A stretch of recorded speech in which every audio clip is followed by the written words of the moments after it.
UCLA. So we start with Tennessee needing 1 win, Texas 2 today, and then our night session, Alabama 1 win away from the finals. Texas Tech will have to try and sweep a doubleheader. The Champ Series will start on Wednesday. Hey, everybody, and welcome to Devon Park.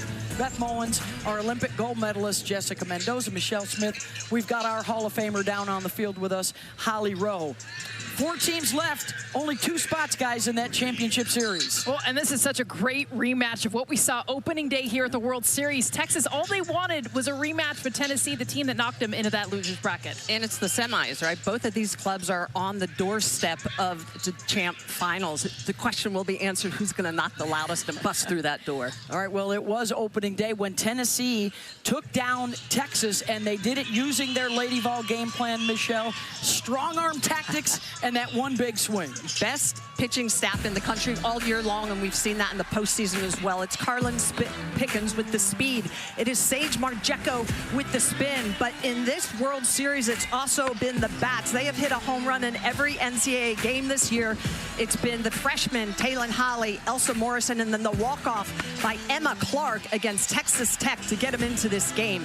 But all year long, it has been the arms. How about this, ladies? They have given up just 1 run in 5 of the 7 NCAA runs. And look at Erin Newer will be getting the start today. The sophomore, a sub-1 ERA, an opposing batting average of just 137. They have been outstanding all year long. 3 great arms in the circle. Biggest start of her career against a Texas team, Jess, that knows how to win elimination games.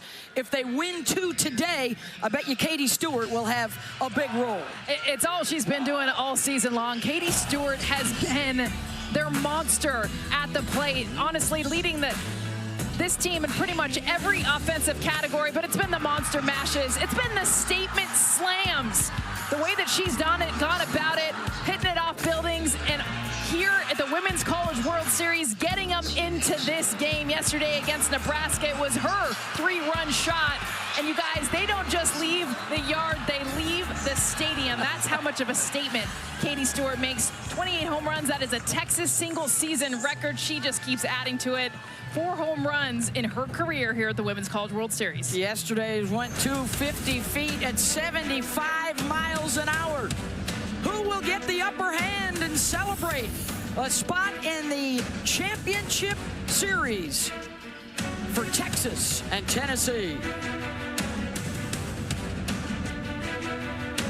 And then Katie Stewart went yard to win it. And both coaches with a surprise in the circle. It's Erin Newer against Citlali Gutierrez today. Newer, 1 appearance at the World Series last year. Not yet in the circle this season here in OKC, so this is her first time. Well, she's got that great drop ball at the bottom part of the zone. She's going to throw that about 57% of the time. A rise as well at the top, about 30%. She's got really good spin speeds. And it is a good matchup against Texas, who at times will chase that drop out of the zone. Texas as a team not hitting as well as they did during the regular season. In fact, here at the World Series, just a 200 batting average. But Caden Henry has been their best. Grounds that one to short, 1 down, and here comes Katie Stewart.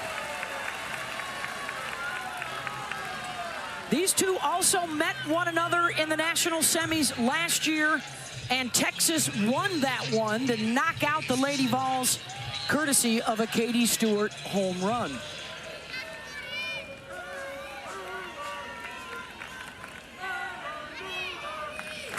Ball. They got to be careful just in general. I mean, you look at Katie Stewart's heat map, she hits everything. It's been an adjustment that she's made this year. Normally a drop ball hitter. This year also being able to hit the ball up. Erin Newer predominantly down, has got to be careful. Ball.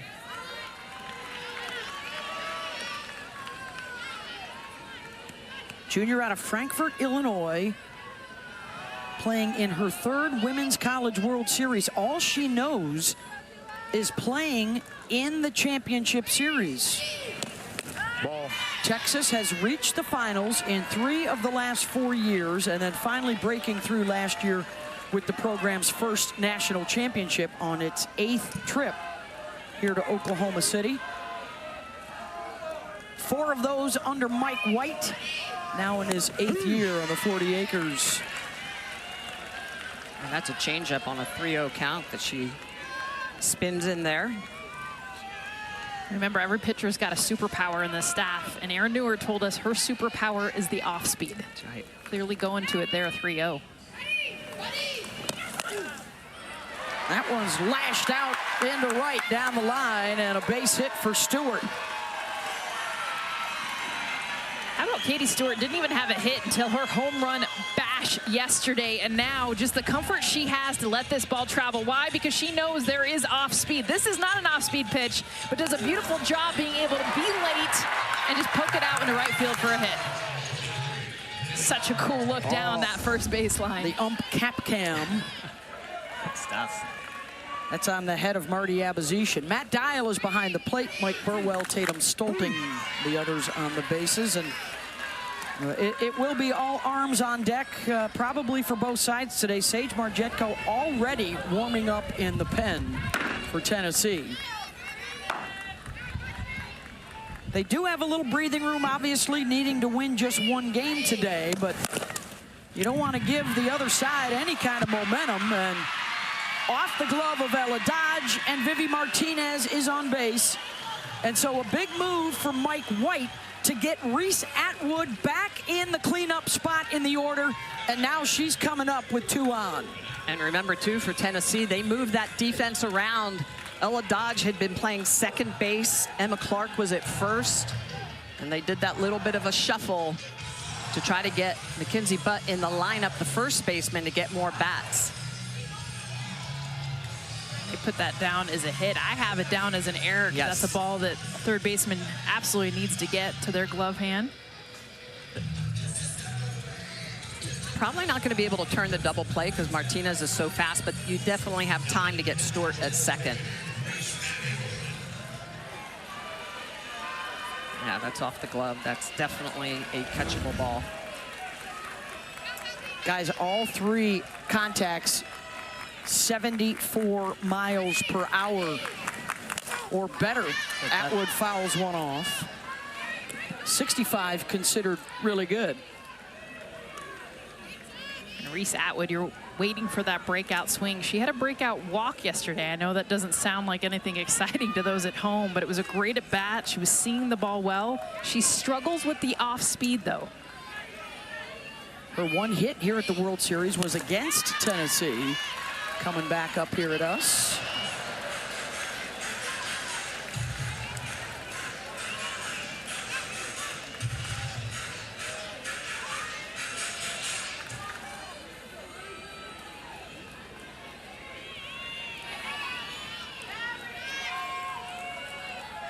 One for 10 in the World Series with a runner in scoring position, and that was the Stewart home run late in the game yesterday. They were 0 for 3, didn't have many chances against Tennessee on Thursday in their first meeting.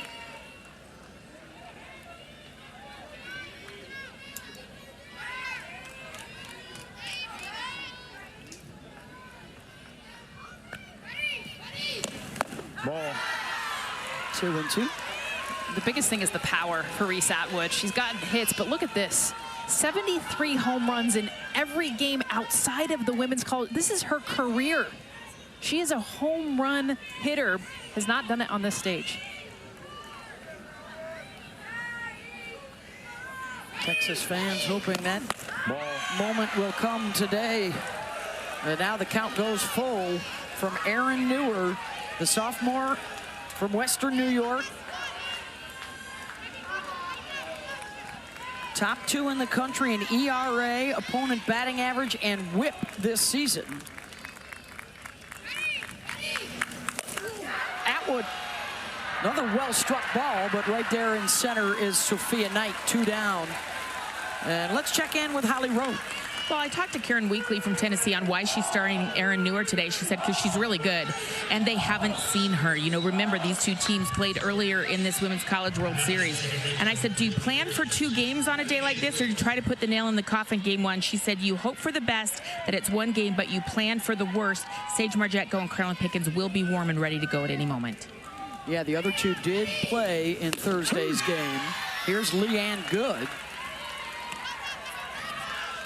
I'm a nail in the coffin if I'm coaching, not a hope for the best. Well, the other thing about Noor is that changeup. You mentioned it, it's her superpower. If she can get ahead and use that pitch continually today, that changeup, you mentioned it, it's her superpower. If she can get ahead and use that pitch continually today, I think she can keep Texas off balance. Ball. But the key is pitching from ahead, and when she pitches from ahead, it's going to be a completely different ball game for her than when she's working from behind. And so there it is. Look at that, ahead counts, opponent's batting average under 100. But when she's behind, it doubles.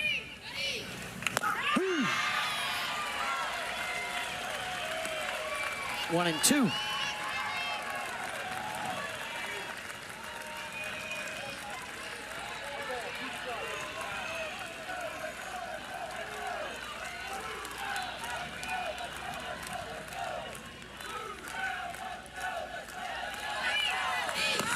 Ball. And now 2-2. As Noor tries to work out some early trouble, a couple of base hits for Stewart and Martinez. And they needed to get her in on this stage this year. They make it to the finals, they're going to need all three pitchers. You don't want to wait until then to get Erin Noor into a game.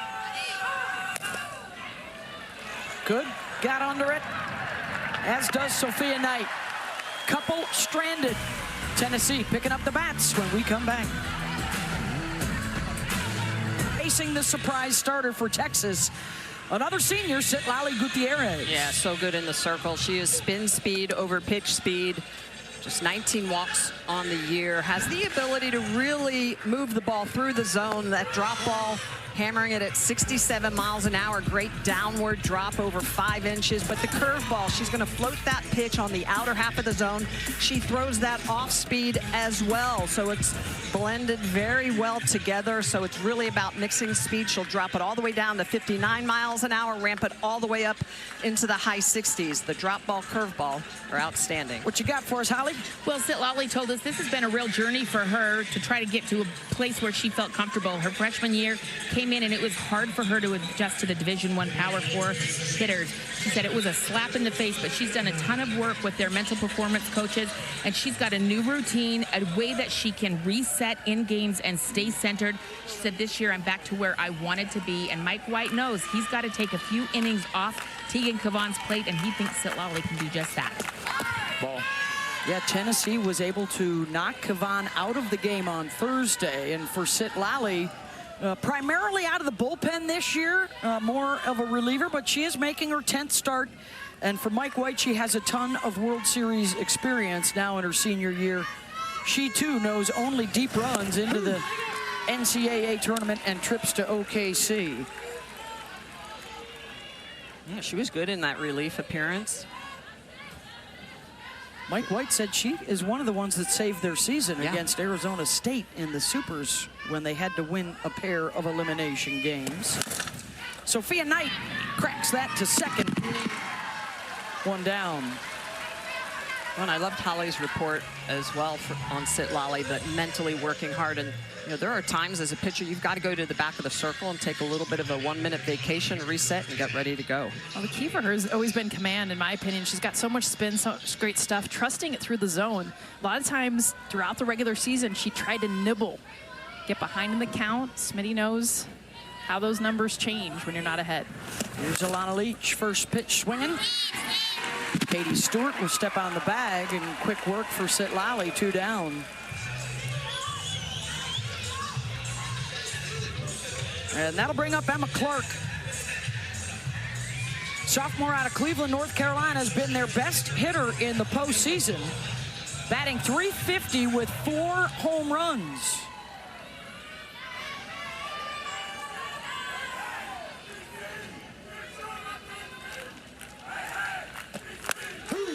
And the difference at Emma Clark the last few weeks where you've seen those power numbers go up, she's always had the exit velocity. Karen Weekly's talked to us about it. It's her aggressiveness earlier in counts. She's always been more of a passive hitter. Yeah, she said, we need the beast to come to play, and so far Emma has. for Karen Weekly, now in her 25th season with the Lady Volunteers.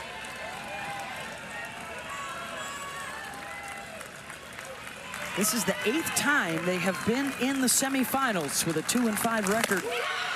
And the swing and miss, and Gutierrez takes care of business. 1, 2, 3. Citlali Gutierrez has the ability to move the ball through the zone, but when she sees a weakness, she's going to attack it. This is an off-speed drop ball on the outer half. She comes right back with the off-speed curve drop. Look at the over-top rotation.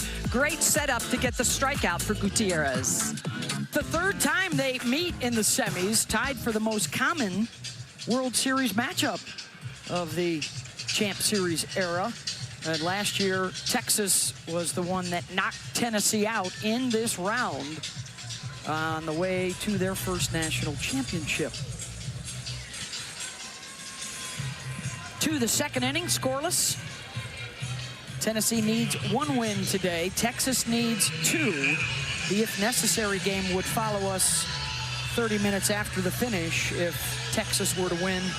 And then the nightcaps tonight, Alabama, the 1 seed, Texas Tech, the 11 seed. Here's Hannah Wells, 6, 7, and 8 coming up to face Newer. Hannah Wells puts a charge in one, back to the track, and the catch is made by Knight. Already her 3rd put out. 1 down. That is the 4th hard hit off of Erin Newer here early in this game. Texas is barreling up. Well, and that's her off speed, so that tells me that they might be coming up sitting on that pitch because she does throw it so often. I mean, even Katie Stewart, you saw with her hit, she was late. So clearly their plan is to let that ball travel. Be as late as you possibly can. She's not going to blow it by you. There's Kaya Altmaier, 1 for 8 here at the World Series. That one was a 2-run home run to beat Mississippi State. Grounder to 3rd, and the throw gets away from the first baseman, Mackenzie Butt. So that is 2 miscues involving this revamped defensive alignment in the Tennessee postseason.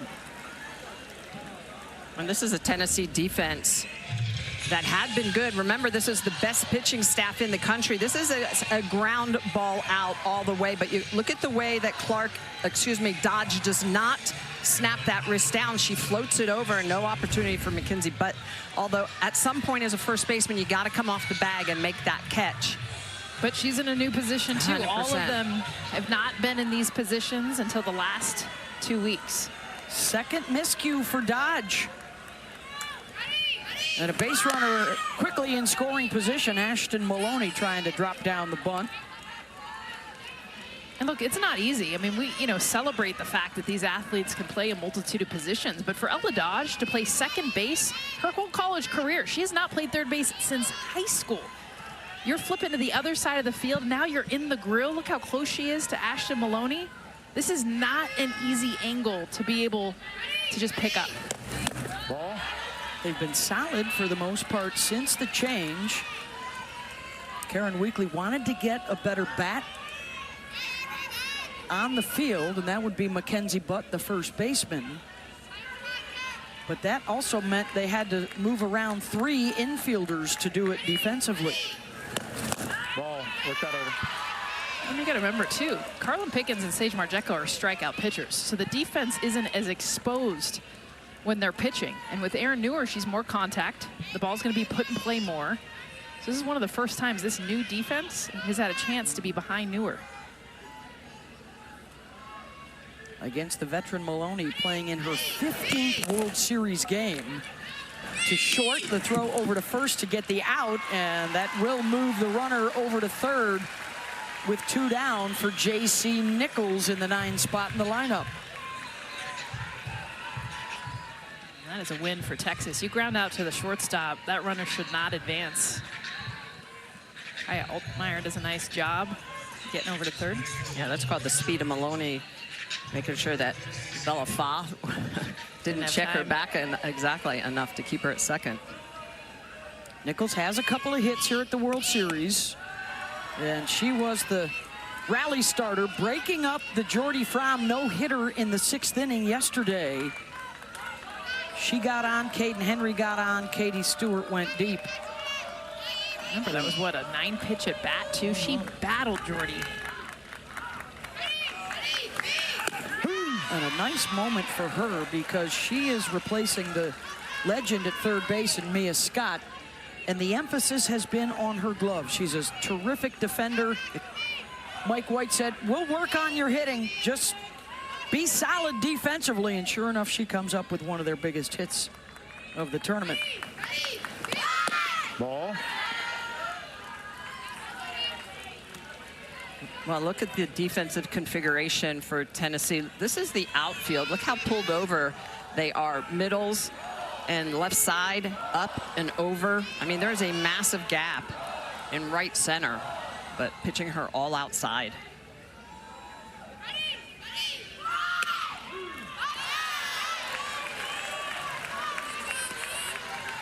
I would stay out there. If you're going to get that call, that's a good 3 or 4 inches off the plate away.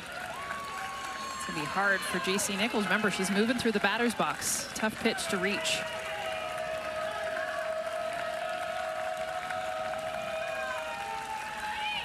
Two to Nichols. Pulls it to the right side and scooped over by Clark. They work out of the jam, still scoreless early in our national semifinals. In Division I, they are undefeated in the NCAA tournament, been rolling along.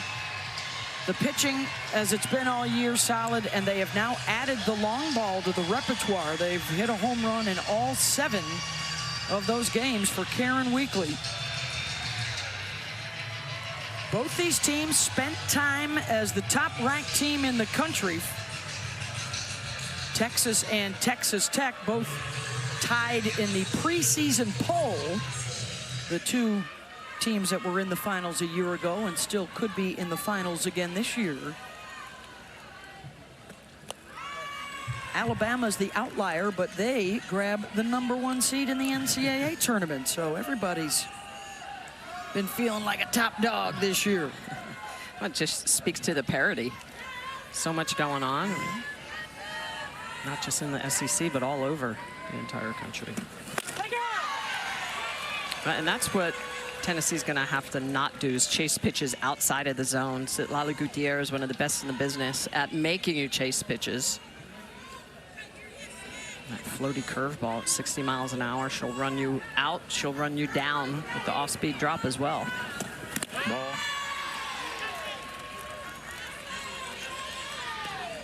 But that's what she does so good, is those pitches look so enticing to hit, and that late spin ends up taking it out of the zone.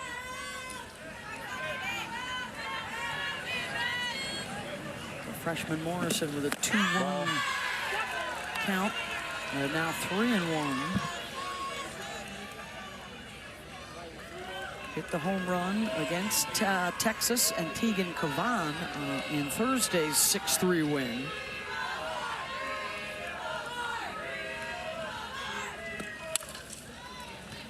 Grounds this one to third, bobbled by Nichols.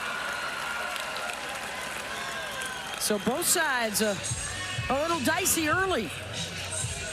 And that comes off the bat with a lot of spin. That is an off-speed curveball in the outer half that Morrison just gets around, and when you get that off the end of the bat, it creates a little bit of top spin. You can see it. Look at the way it's just spinning really tight, and it gets off the glove of Nichols. It's going to go down as a leadoff error.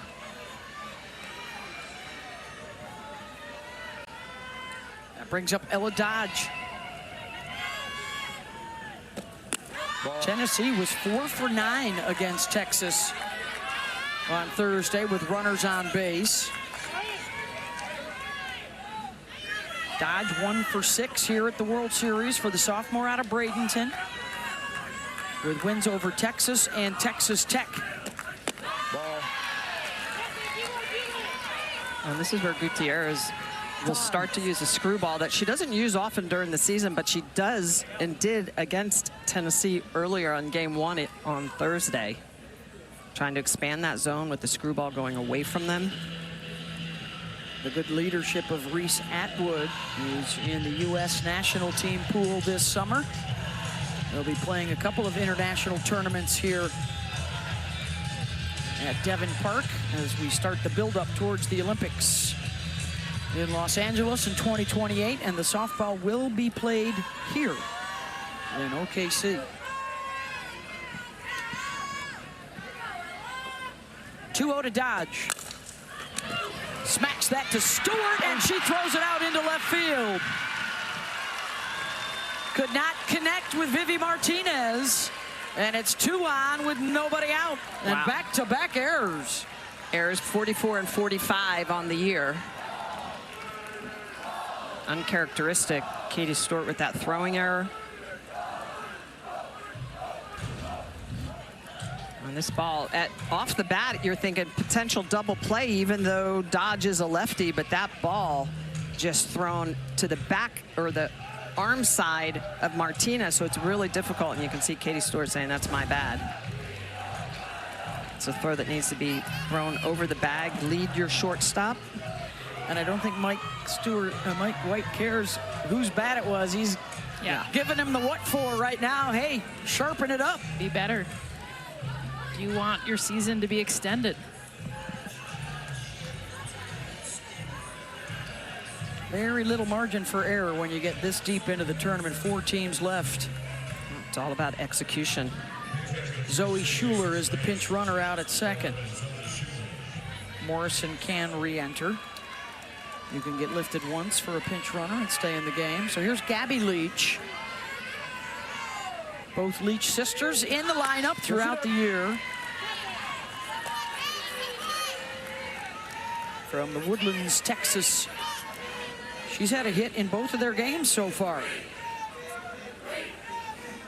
Both she and Alana enjoying their best seasons now in their junior years.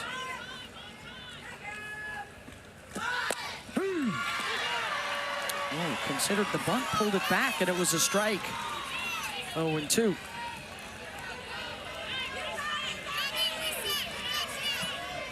Karen Weekly telling Leach to think about it, understand what her role is. Pull the ball.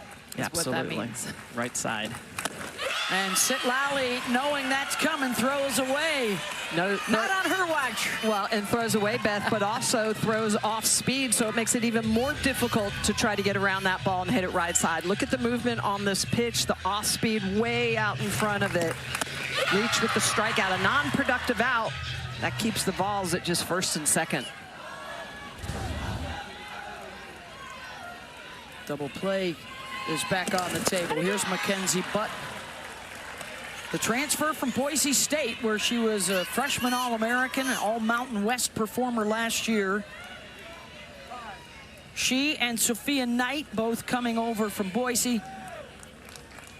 They added the freshman Morrison to the lineup. Only 3 starters back from last year's World Series team. This is super unique that Craig Snyder is calling timeout. He's the hitting coach for Tennessee in the middle of an at-bat. So he sees something after that first pitch, a trigger for Mackenzie Butt, that he is recognizing off of Sitlali, that he is having her make an in-bat adjustment. A lot of times you're leaving it up to the hitter to do that. Holly? He did that exact same thing with Emma Clark. You remember her home run that saved the day for Tennessee in their last game. Craig Snyder had pulled her aside, told her right before the at-bat that she had to look down in the zone, get lower on the pitch. These little adjustments that he's making have paid off for Tennessee so far.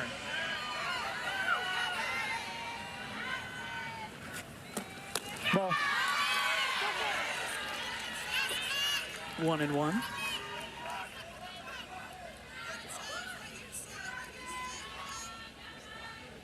.290 on the year with an OPS over 1,000.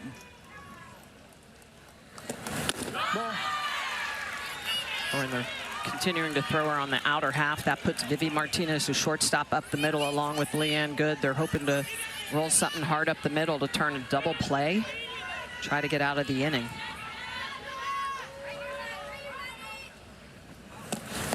Ball. 3-1. And I'll tell you, if I'm Butt, I'm going to be looking through this 5. Look at this. This is where I'd be looking to try to get that ball through that 5-6 hole.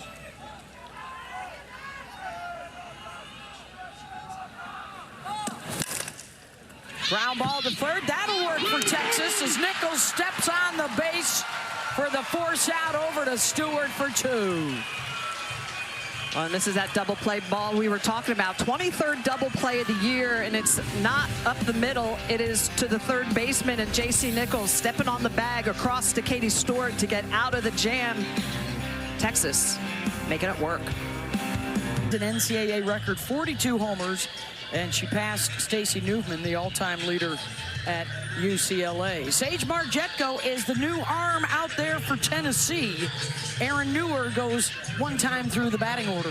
Margetko, a lot of experience, a little bit more velocity than Newer, but really good movement as well. A little bit more rise at 37%, drop at 36%.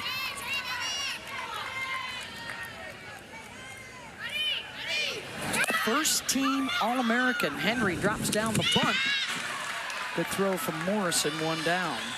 And a showdown here with Katie Stewart.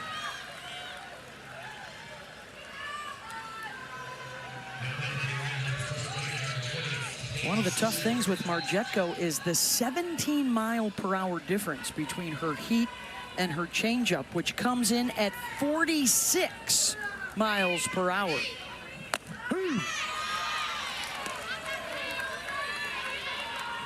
First one is upper 60s to Stewart.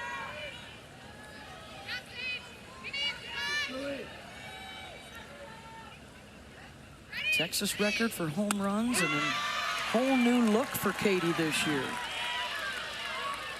at the plate.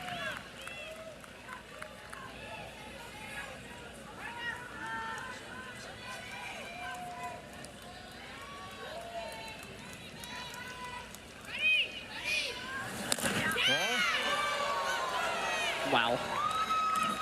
TrackMan is showing that drop ball at the bottom of the zone, but right down the middle and in it. That is a strike. Wow. You can't get it any more up. No. She'll hit it up and out.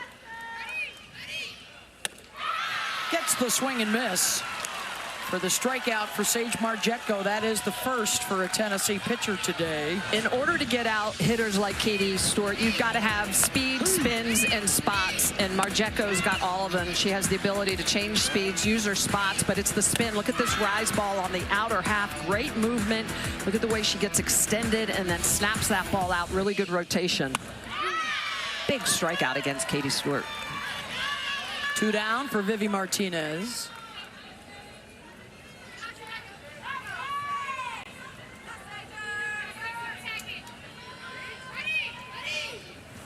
Ball.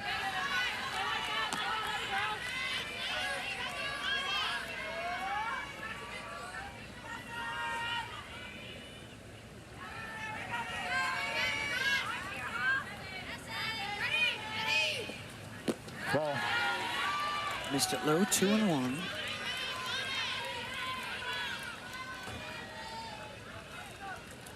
Vivi so excited to be in the lineup this year after missing out last season. Wants to make some big contributions for Texas. And grounds out here in a 1-2-3 inning as Sage Margetko comes out of the bullpen.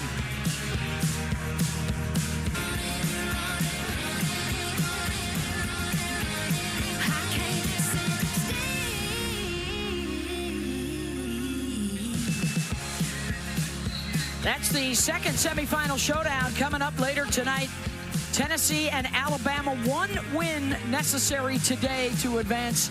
Texas and Texas Tech have to sweep doubleheaders to play for the national championship, which gets underway on Wednesday night. Jocelyn Brisky has been amazing in the postseason for the Crimson Tide in the circle, and that Texas Tech offense is wreck-em. 628 runs, nearly 140 home runs this year. And what a matchup that will be with the SEC and the Big 12. Alabama, the 2012 national champs when they went dancing in the rain, and Texas Tech trying to get back to the finals for the second year in a row and win their first title. Ball. We are scoreless here in our first semifinal. Maybe play 2 today, maybe play 3, might have to play 4, which has happened on 4 different occasions, including 2021 and 2022. Slow roller to second, and it's dropped by Stewart. Wow. And the problems continue defensively here for Texas. It's already the 3rd error of this young game. This is the off-speed curveball. And again, these balls come off the bat with a lot of spin, but this is a catching mistake. This is something that needs to be made. Now, granted, this is a hard throw coming at Stewart because there's not a lot of time, so Good has to get rid of it and bullet it over. They are calling that a hit, but we're putting it in our book as an E3. Wow. That would be the 3rd of the game, so Tennessee will put some pressure on. And now Texas is a little gun-shy because Nichols definitely had the ability to get Bella Fall out at second base and chooses to go to first. You've got to be able to make this play to take the pressure off. Take a look right here. When she picks it up, look at where the runner is. This is an out all the way at second base. You've got to be able to take that pressure off the pitcher, but also off the defense and get that lead runner out. Shaky here for Tennessee. For Texas, can Tennessee capitalize? Had a runner at third base in the second, could not get her home. And now Sophia Knight back to the top of the order. And a wrist opportunity.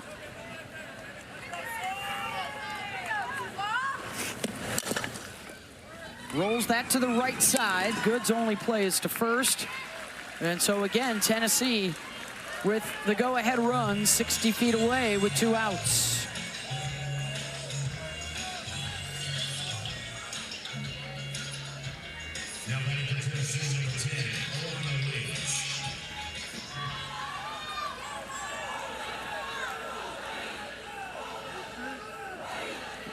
Everything has been on the dirt so far for Tennessee offensively. They do not have a ball hit out of the infield. They could use one right here. It's Alana Leach.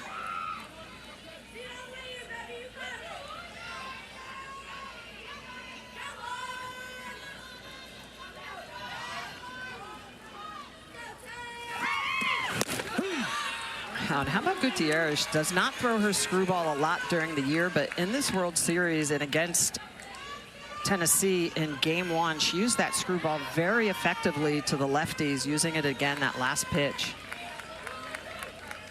It's been a great year for Kay and Todd Leach, the parents of Alana and Gabby.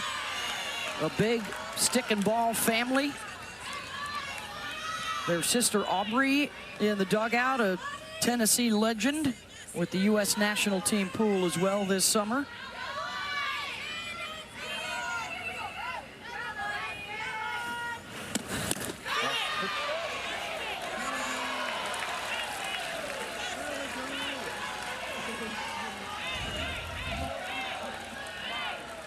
She does go. Good call. Yes, he does. She does. And that's where Sitlali's so good on that chase rate with those pitches low in the zone. That drop ball has a chase rate of 25%, and then the whiff side of it up to 34%.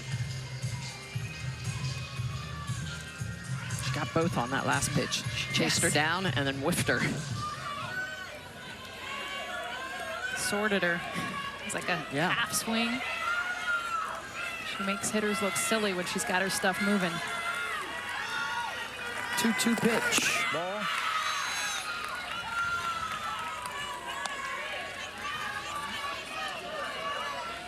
Atwood able to keep it nearby. Well, and that's the other reason why you get lead runners, right? Because again, the pressure is on the battery. That runner at third. Reese needs to make sure she's receiving those pitches. To third. Nichols over to first. And Stewart secures it. Another one stranded, and we remain scoreless through 3.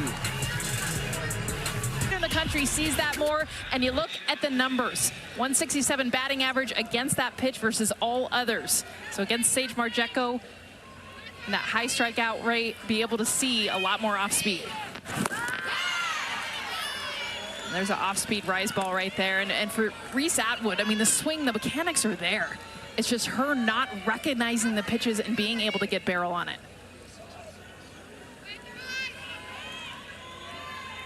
Oh for 1, lined out to center her first time up. Another deep drive to center, and that one leaves the yard. Reese Atwood, the career home run leader at Texas, gets the first she's ever hit here at the World Series.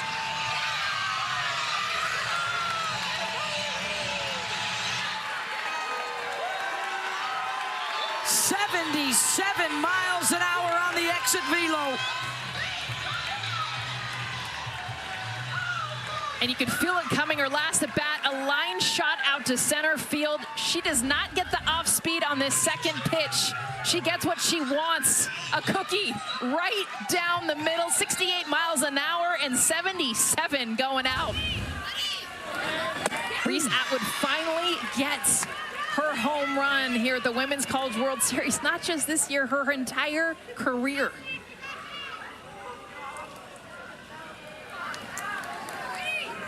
Oh, 1 to good. Ball. So the changeup numbers, as bad as they are, and then Marjetko throws 2 that aren't, 66 miles an hour and then 68 miles an hour. Yeah, and both of them drop balls that were right down the zone, right through the middle. Good, feathers one down the line, and a diving grab for Gabby Leach.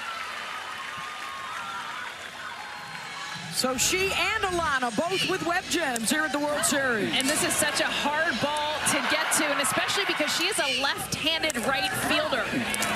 So her having to come across her body to be able to get to this ball, not an easy catch, especially going towards the line. Good, can't believe it. Ball. Here's Hannah Wells.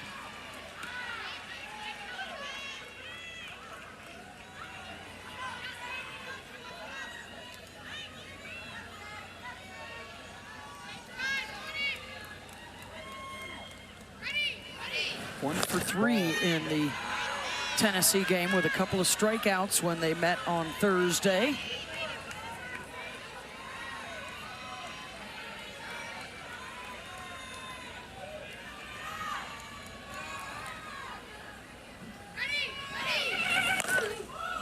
Sends the 2-0 pitch a long way away, and room out in left center for Knight.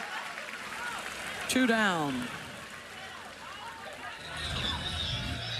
This is right into the swing path of Reese Atwood. That drop ball that just left up in the zone. Such a beautiful swing. Nothing has been wrong with her swing. It's been about her eyes and recognizing the pitch. And she gets the pitch that she can absolutely crush and does just that. How about the exhale, too, for a hitter that has struggled here in the postseason? In her 15th game here at the World Series in her career, her first home run and the first home run ball for the family. Easy to find. That's awesome. 1-0 lead for Texas. They need to win this one to force an if necessary that would follow immediately after.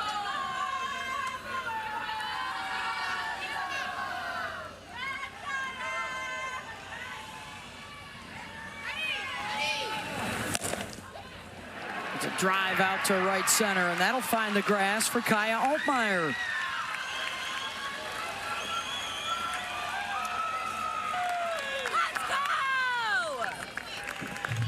Talk about superpowers for every pitcher for Tennessee. For Sage, it's the spin, but the ball is not spinning the way that we're used to seeing Sage Margetko. And honestly as well, Jess, every pitch this inning has been literally right down the middle. I mean, she is not hitting her spots. Again, we talk about speed, spin, spots. That last one, the spots, you got to be able to hit the edges. And she is putting it right down Broadway, and Texas is capitalizing.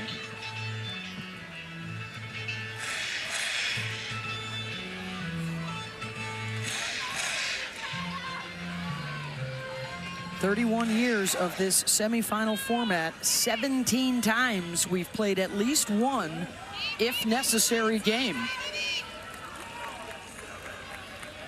On 10 occasions, the team coming out of the losers bracket won both to advance, Ball. including Texas in 2022 over Oklahoma State with Mike White in charge. Well, and that's part of the reason that we saw Gutierrez get this start today.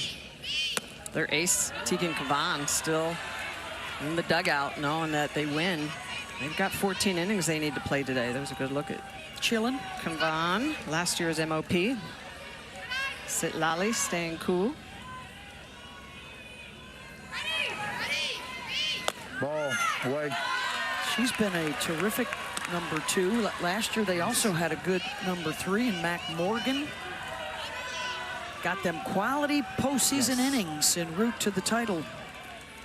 Today's game is all about having a staff, having quality arms to get quality starts. Maloney draws the walk, and that one looked like it caught the bottom of the strike zone. Absolutely, and that's why Coach Weekly's coming out. The zone has been tight. Very tight. This is a pitch right at the knees. It's showing on the TrackMan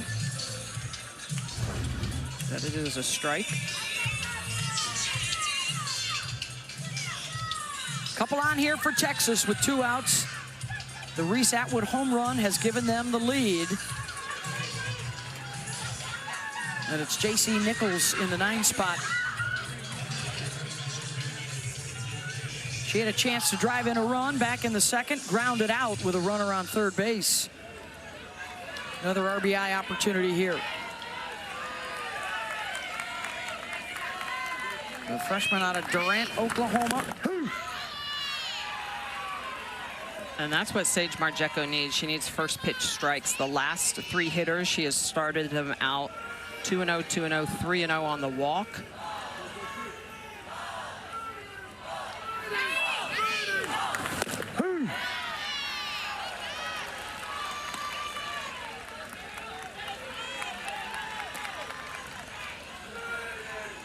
Sage Marjeko in the second inning of relief work for her.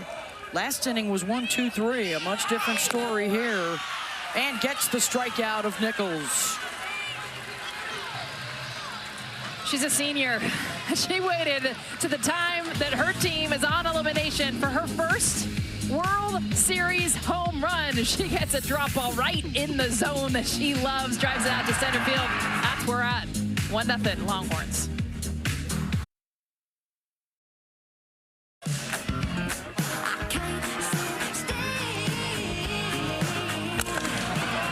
Deep drive. Back it goes. At the wall, Davis leaps and cannot get it. And Tennessee walks it off with a solo home run for Emma Clark. Emma Clark, the hero in their second game here on Saturday. 4 of her 7 hits are for home runs in the postseason for the sophomore out of Cleveland, North Carolina. And she will try and start things off here for Tennessee. They find themselves down a run as we go to the bottom of the 4th on this semifinal Monday afternoon in Oklahoma City. Tennessee needs 1 win. Texas has to beat them twice to advance to the finals.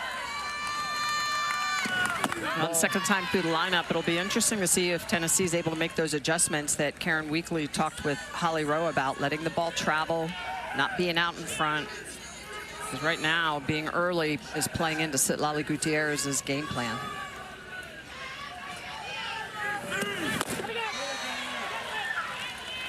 Down in the zone at 61 miles an hour, 1-1. It's 3, 4, and 5 to face Gutierrez.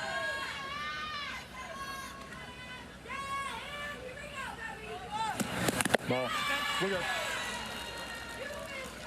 An update, too, from the official score. The Bellafaw single that we all thought was an error has been changed to an E3. So you'll notice now on the scoreboard, 0 hits through the first 3 innings for the Lady Vols.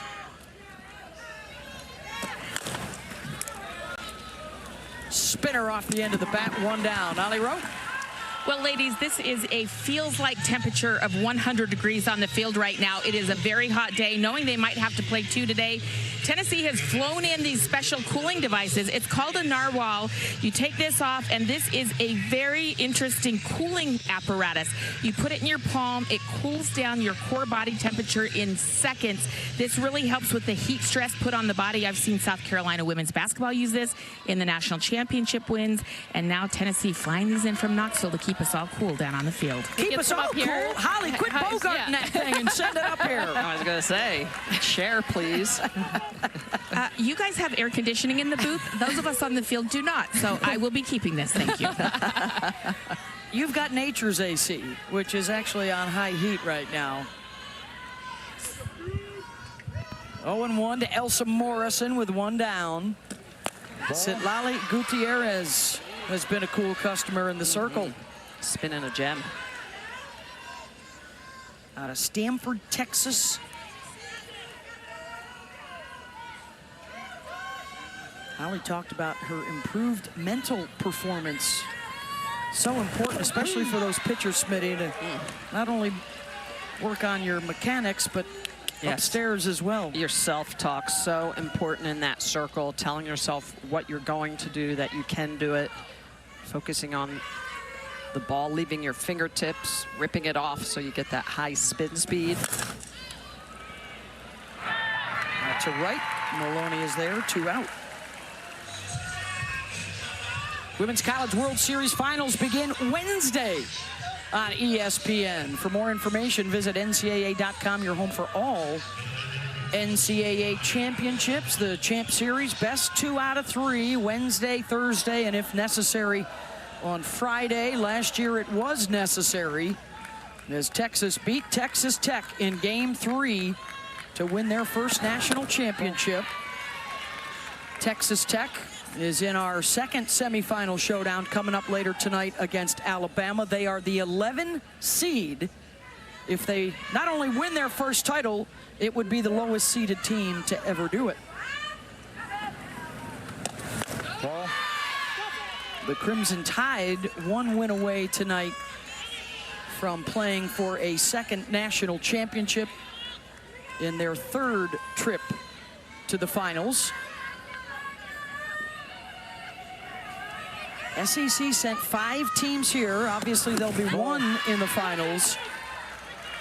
Every year that a single conference has had 5 of the 8 teams in the World Series, that conference had a team win the championship. Obviously, the odds in their favor.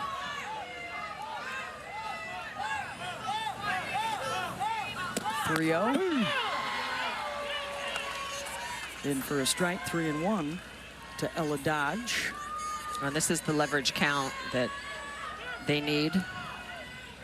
There is the SEC in the World Series. Everybody has been here that plays in the league with 4 national championships. Texas, Alabama, and the Florida Gators with 2. They went back-to-back in 2014 and 2015. And that is the first free pass. But it's the 4th base runner due to 3 Texas errors already in the game.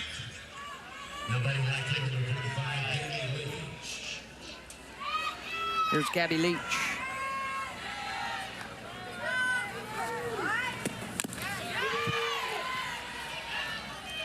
Had a little hit and run action on there. Trying to make something happen. Ella Dodge does have 11 stolen bases on the year. See Gabby asking home plate umpire if that was a ball or a strike. This Tennessee team chases more than any other team here at the World Series, so trying to establish the strike zone. And that's why you see, I think, also Citlali pitching a lot of pitches more around the zone, below the zone, because no one chases more in the SEC and here at the World Series. Well, and to your point, Jess, if you're facing hitters that chase, let them strike themselves out. Put the ball around the zone instead of in it. Base hit. And that'll be extras down in the corner. Dodge whipping around third and heading for home. And she scores to knock this thing up. on the triple for Gabby Leach. And Jess, we were just having this conversation of being outside of the zone, but this is a miss by Sitlali. This is a pitch that is too sweet and capitalized on. Well, this turns from a double to a triple, allows a run to score only because Ashton Maloney kicks this back into the corner, perfectly located down the line. Those couple minutes allow runners to advance and for Gabby Leach to get all the way to third base. 1-1, and the go-ahead down at third base with 2 outs for Mackenzie Butt, and she pops it up. Runner stranded at third, but a run up on the board. A spot in the championship finals at stake for Tennessee and Texas, all square to the 5th. Listening, Mike.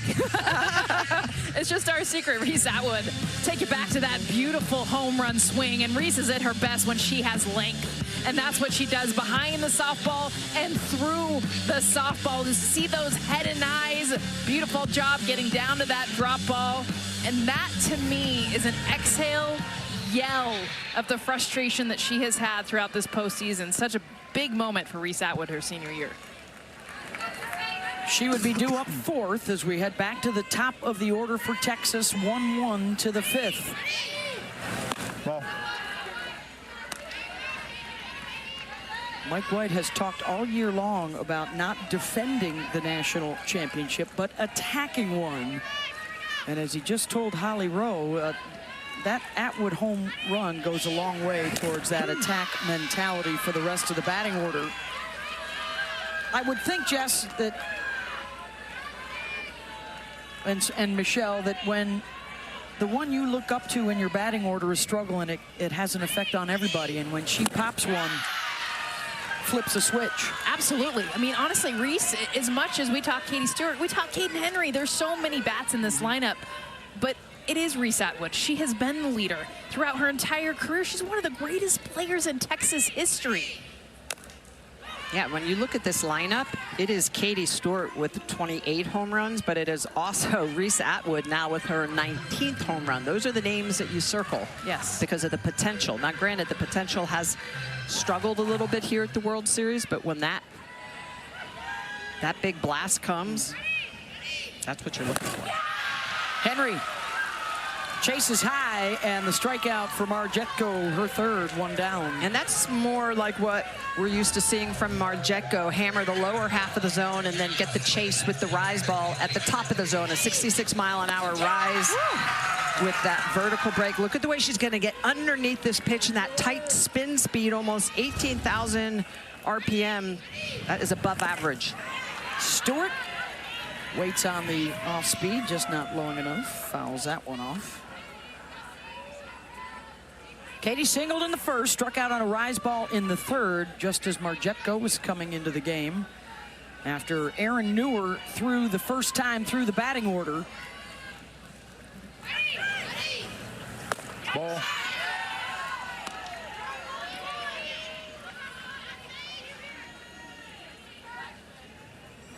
Ooh, might be a decision coming up soon for Karen Weekly in a 1-1 game. And that decision may be made sooner. Katie Stewart, a rope for a home run, the 2nd solo shot of the day for the 2 big Longhorns. It's 2-1.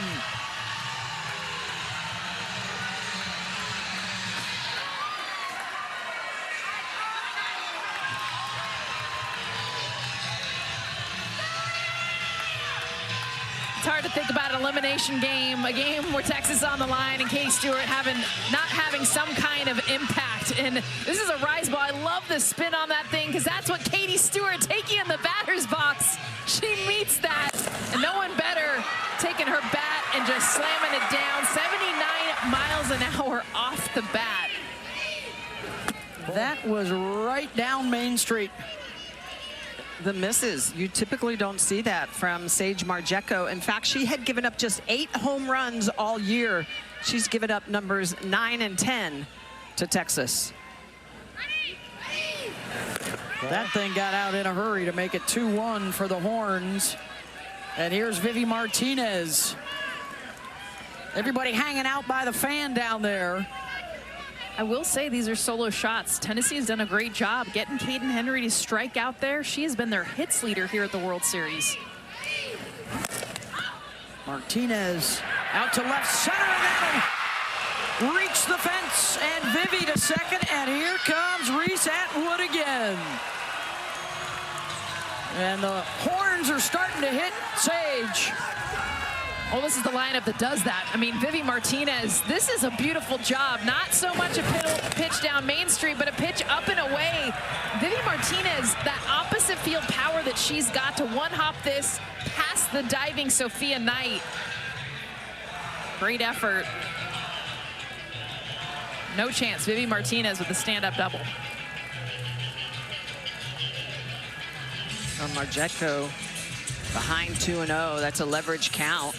And Vivi Martinez just attacking it. 5 of the last 9 have now reached base. 3 of them extra base hits with the Atwood and Stewart home runs. Remember, too, the first 2 innings, every ball that was hit was a hard hit, 70 miles an hour above. So Texas has been hitting. Finally, they're just falling. Yeah. Looking for the Stewarts. Can we find the Stewarts? They don't have a hat. They should recognize him by now. She's hit 5 home runs here at the World Series in her career, which is a Texas record. That's awesome. Margetko stays. Atwood steps in. And Sage has to work from ahead. She's just a completely different pitcher. When she is working from ahead, forcing these hitters to have to guess. There's the changeup in for a strike at 48 mph. And again, that's the pitch that she's known for. You circle, she throws that effectively.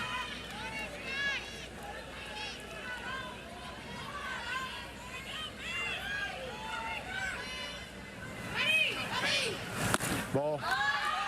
2-1, that missed away. This has almost become routine for Texas and Mike White. They stumble out of the gate in a series, and then with their backs against the wall, they find a grit. Ball. As Caden Henry has called it. And just something changes in their demeanor, in their approach. Sometimes it takes 3 or 4 innings to get that car started, but once the engine is humming, they are 4-0 in elimination games this year.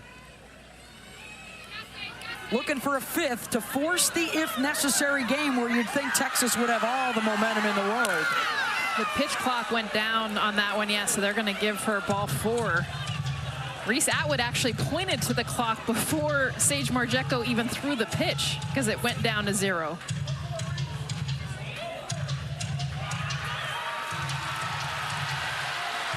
And Atwood will be given first base.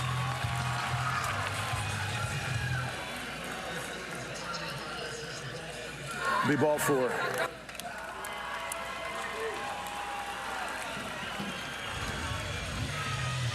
Yeah, see Reese shaking her head. How about she still fouls the ball off after being distracted by it? Do we consider Pickens at this moment if you're Tennessee? Karen's coming out saying that, hey, she split her hand. She was starting her pre-motion, which is what the rule states. To your question, Beth, Pickens, I mean, you potentially have a second game. You're behind right now. I think Sage needs to tighten up. My thing is, if you're going to have Pickens throwing right now in this heat, have her throw in the game. Yeah, I agree with that, though. I wouldn't have her up in the pen. Ball. Unless you're going to put her in the game. Yeah. Because right now, her throwing in that pen, all those pitches she's throwing in this heat, might as well have her on the field.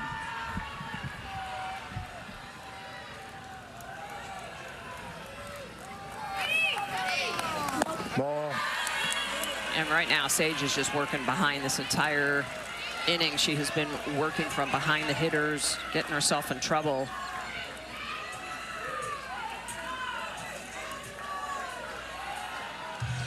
I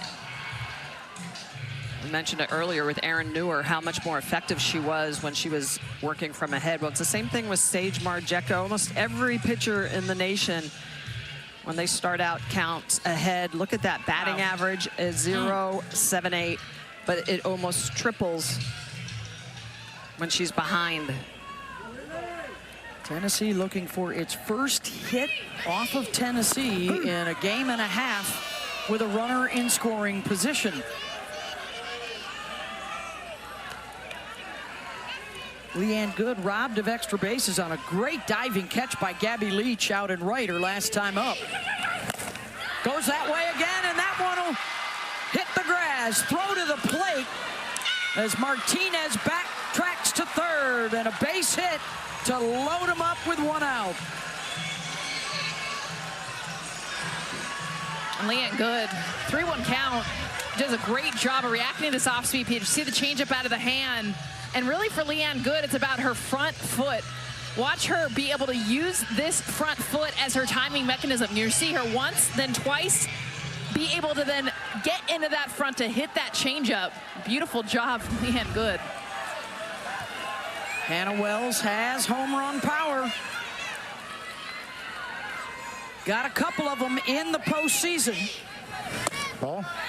Well, and I think we're not seeing Sage Marjeko throw her changeup as much as she normally does, is because she's picked. For Leanne Good, a right-handed hitter, hit the changeup the opposite way. That just means they know that it's coming. And meanwhile, Carlin Pickens is throwing pitches in the bullpen. At this point, I am shocked that she is not in this game. 2-0 count, 3-0 count. Sage Marjeko does not have her stuff right now. Yep. And if you're going to get Carlin Pickens up, get her up and in. First time this season she has allowed 2 home runs in a game. And there's a deep drive to center. Off the wall. Martinez will trot home, and Atwood will sprint home. 2-run single for Texas, and it's 4-1.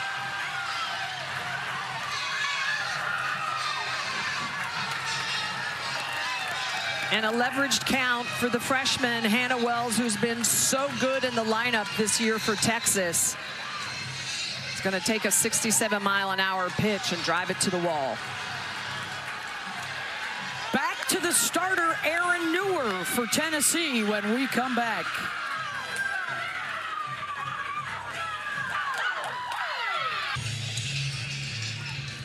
Beautiful job. Hannah Wells taking this pitch opposite field. And this is what we've seen Texas understand, the off-speed, being able to sit on Sage Marjeko's pitches. Off the wall, 2 more runs come in for Texas. And out comes Sage Marjeko after another hard hit in this inning from the Texas Longhorns. First 4 innings, the Texas batters were 4 for 17. This inning, they're 4 for 5. And it's been such a long inning that Citlali Gutierrez will head out to the bullpen to stay warm. Erin Newer, who started and pitched 1 time through the batting order, is back into the ball game. Time.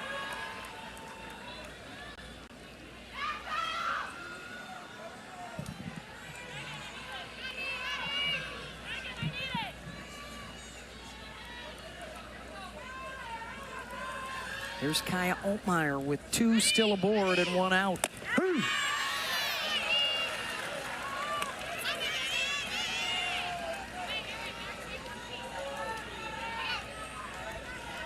Reached on an error in the second, singled in the 4th.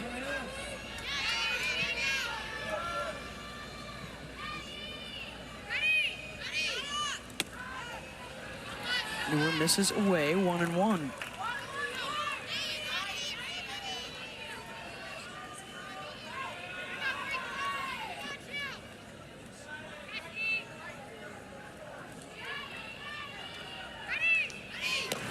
Ball.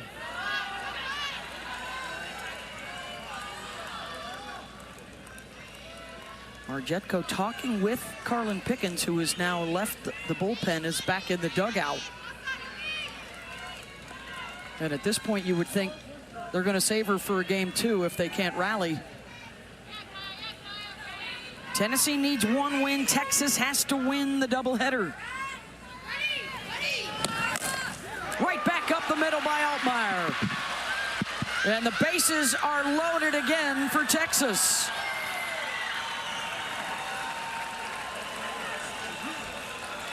Fifth hit of the inning. And these pitches are blasted right back up the middle like they know what is coming. This is a Texas team that has just really been on fire here in this 5th inning, and I think a lot of it is because of their head coach, Mike White, who has been just really, really looking at the pitchers, trying to pick the pitches. Especially when you have a lot of off speed and a lot of spin. I mean, that's when to know what's coming is huge. Speaking of to know who is coming up to the plate, it's their pinch hitter extraordinaire, Victoria Hunter.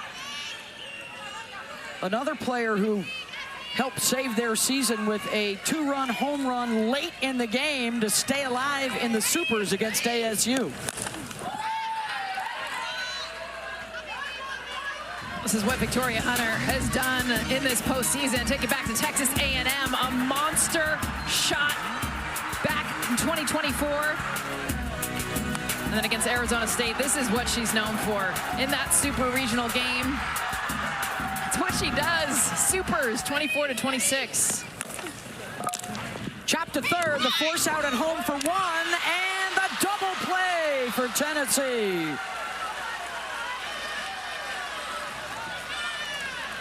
But a 3-run 5th for Texas. And it could have been worse if it wasn't for this double play. Aaron Newer rolls the ground ball to the left side, dodge to Morrison, to Butt to get out of the bases loaded jam. Tennessee needs to get back in it. Right now off of that runway. And a 4-1 lead to the bottom of the 5th and a must-win game for the Longhorns. Smoking hot in that 5th inning with 5 hits, 3 runs in, including Katie Stewart with a home run and Hannah Wells with the 2-run single. They are hoping to play 2 this afternoon for a spot in the national championship finals. Beth Mowens, Jessica Mendoza, Michelle Smith, and Holly Rowe. Citlali Gutierrez back to work and working on a 1-hitter. Gabby Leach with an RBI triple for their lone run of the game. Here's 8, 9, and 1 coming up. Gutierrez spit in this gem, gave up that run in the bottom of the 4th inning. But how about Texas answering right back? They are one of the best in the country at answering after they give up runs in the previous half inning. Still outs to work with, but as it stands right now, the if necessary would be Kavan versus Pickens. Which is what we wanted this game. Well, that's what I was going to say. That's what a lot of people probably thought this game was going to be.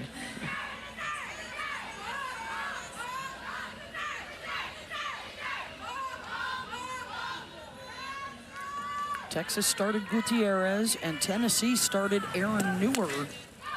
We've also seen Sage Marjetko. Citlali makes the play, 1 down.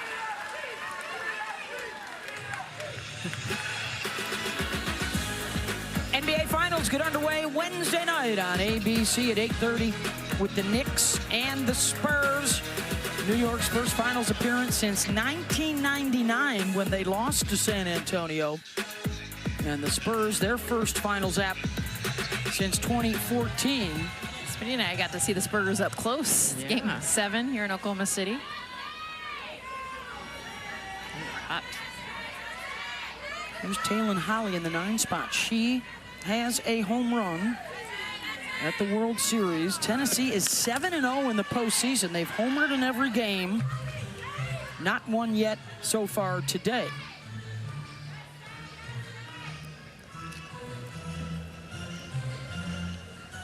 Laid down a sacrifice in the 3rd. Tennessee unable to capitalize on 3 Texas errors. that happened in the first few innings. Ball.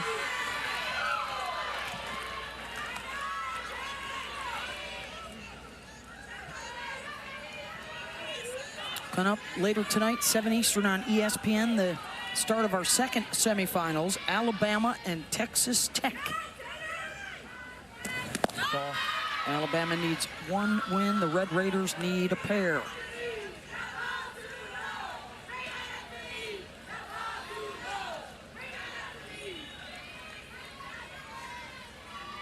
Alabama is also 7-0 in the postseason.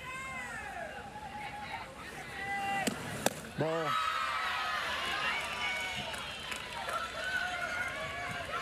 Their tournament ERA 0.74 with 53 strikeouts and 5 walks in 7 games. They have been spectacular, led by Jocelyn Brisky. And a big challenge against those Tech hitters. 137 home runs, 8 with double-figure homers in their lineup. And what kind of Kennedy-Terry combo magic will Jerry Glasgow work up for his lineup card tonight? Ground ball to Stewart. 2 down.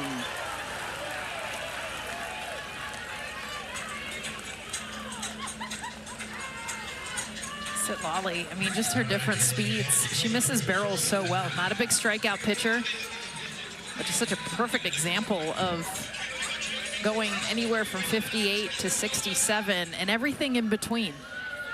Those last 2 outs on pitches that were 61, 62 miles an hour. Here's Sophia Knight back to the top of the order. Well, she's rolled 10 ground ball outs. That's really the magic, even though her defense faltered a little bit behind her. What does she do? She rolls a ground ball so they could turn a double play. Just a lot of poise. And not afraid to pitch on both sides of the plate. She will come into lefties, and a lot of righties do not do that at this age group.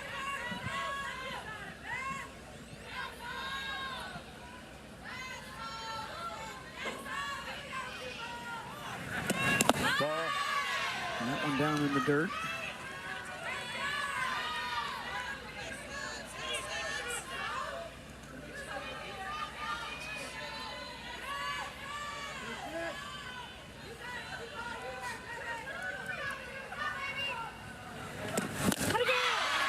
Gets the swing and miss at 67 miles an hour. And it's all about the sequence of it. 67 following 61. It just looks harder. It's harder to pick up. And she just continues to mix those speeds. It's not like she has 67 and 57. She'll throw everything in between. Grounder back up the middle and a base hit with 2 outs for Knight. Just the second of the day for Tennessee. Sophia Knight got jammed too, but just fought it up the middle. Perfect location. Yanked those hands back inside the ball. Nice piece of hitting.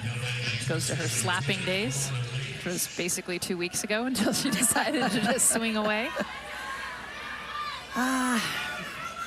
So nostalgic. When I used to slap in mid-May. Yeah, when there were only 3 umpires. Yes, right? exactly. Yeah. It's that 4th umpire that's at second base that gives the slappers a hard time. You can watch their feet in the batter's box. Alana Leach, 0-1 from Sitlali. Ball.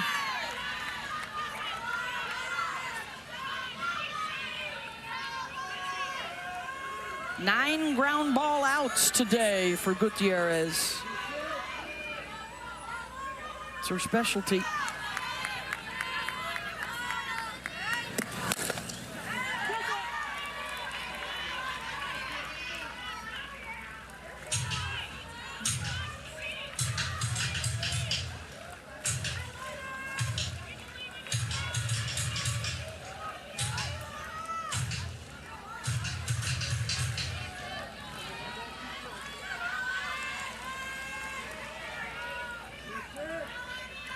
Here's the 1-2.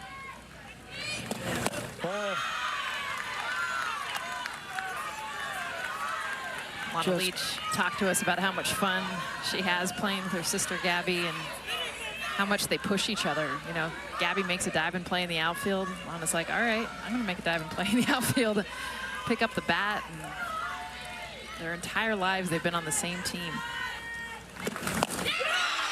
And the strikeout for Gutierrez. Through 5, it's 4-1 Texas.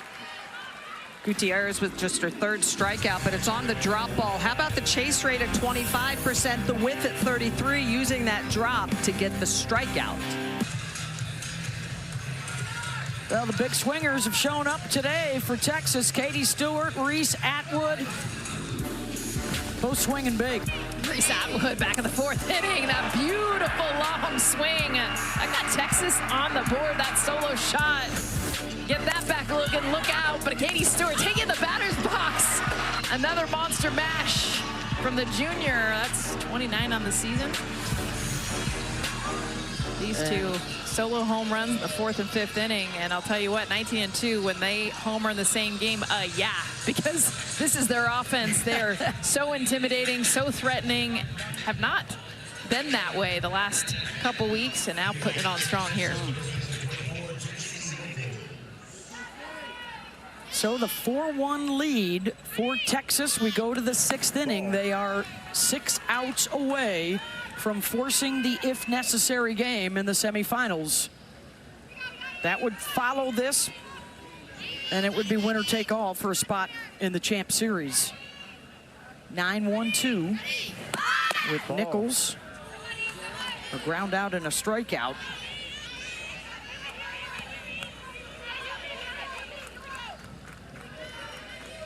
You guys have been in these situations on both sides.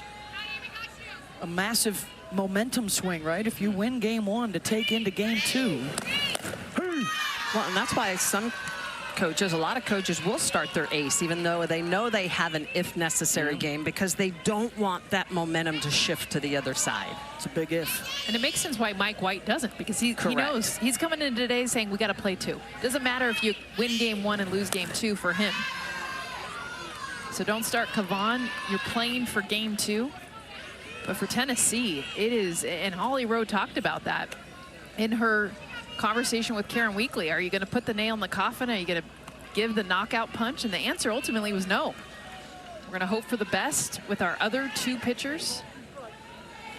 And they know that Carlin Pickens is there for game 2. Setting up to be Pickens versus Kavan if we get there. And Nichols swings through it, 1 down. Nice pitch by Aaron Newer going to the outer half. It's that drop ball. Look at that late sharp movement. Just chases Nichols out. See the rotation. Really good 4-seam over the top drop ball from Newer. Back to the top, and Caden Henry. Ball. 3 hits here at or during the World Series, but none yet today for the Longhorn leadoff. See the 14 hits though in the NCAA tournament. She leads the team. 3 home runs as well. Ball. Brought the power in the postseason. She can go for moving in the box. She's got so much speed, drag bunt. She swings away. She's got power as well.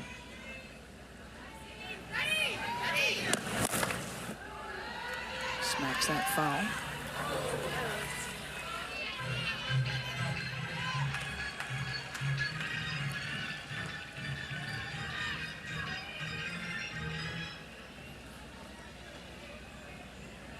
One.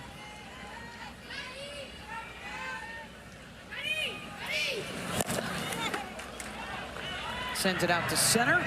Knight is there, 2 down. Okay, Stewart, such a strong hitter, and an adjustment she made last year to this year was to get more down into her legs. Look at the difference in her lower half. Last year on the left, this year on the right. Also check out the back elbow. Higher up there, lower in her legs. Why? So she can unleash on pitches thigh high and above. Below, it was all about pitches at the knees, and now she's been able to really harness that power, working with Erin Earlywine, their new hitting coach this year, to get into those leagues. And look at the numbers. I mean, not just the batting average, to me, it's the home runs. She's added 12 this year because of those physical adjustments. Also, she can hit that rise ball, which she could not hit for power last year. Looking to join the 30 home run club. She started out this World Series 0 for 6. She is 3 for her last 4, with 2 of those being homers, including a solo shot in the 5th inning.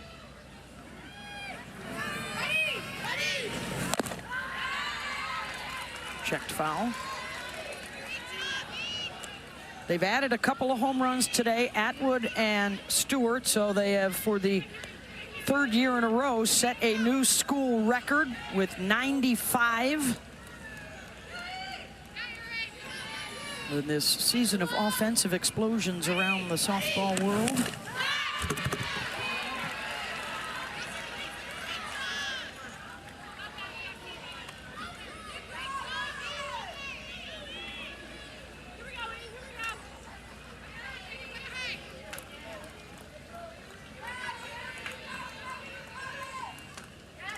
Newer in front, 1 and 2.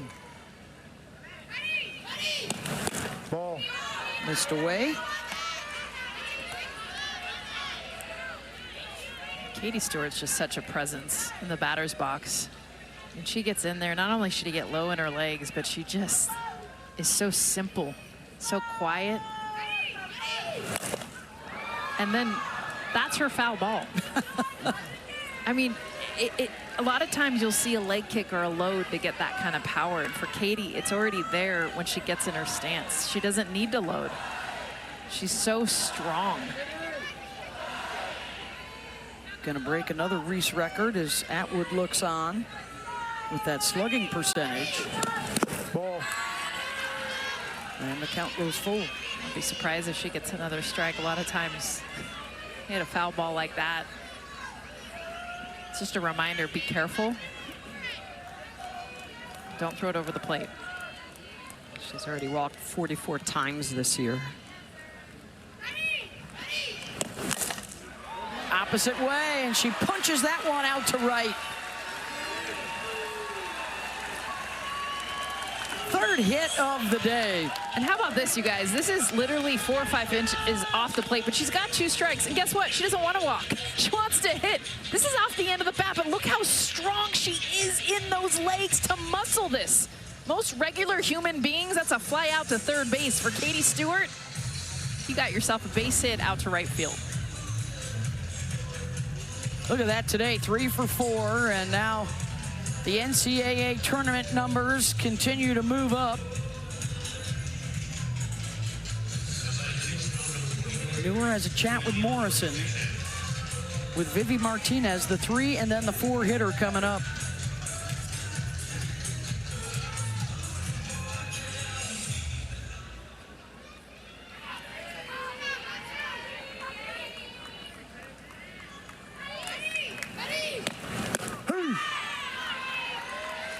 Vivi singled in the 1st, grounded out in the 3rd, and then doubled and scored in the 5th.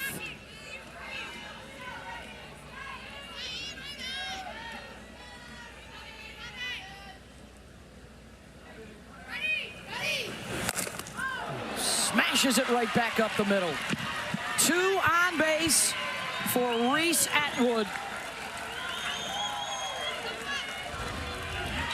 Martinez going right back up the middle, 61-mile-an-hour off-speed pitch. It's like an off-speed rise ball, and she blasts that back up the middle at 69 miles an hour. And you can hear from the dugout that Texas is calling pitches. Yeah, they're yelling right before the batter, the pitcher releases the ball. Yeah, you can hear it right there. Pick the change? Is that what they're yelling? No, I mean, I'm sure the change as well, but that last hit by Vivi Martinez was a rise ball. Call up in the zone, down in the zone. Locations. In, out. Yeah. And then they can also just yell to mess with the pitcher. You guys do that sometimes to me in the booth. Yeah, It's not just greatly when appreciated. you're trying to do your open stuff. Just got you picked, Beth. Ball. I would expect nothing less from my Olympic gold medalists, Jessica Mendoza, Michelle Smith, our Hall of Fame reporter, Holly Rowe, down field side.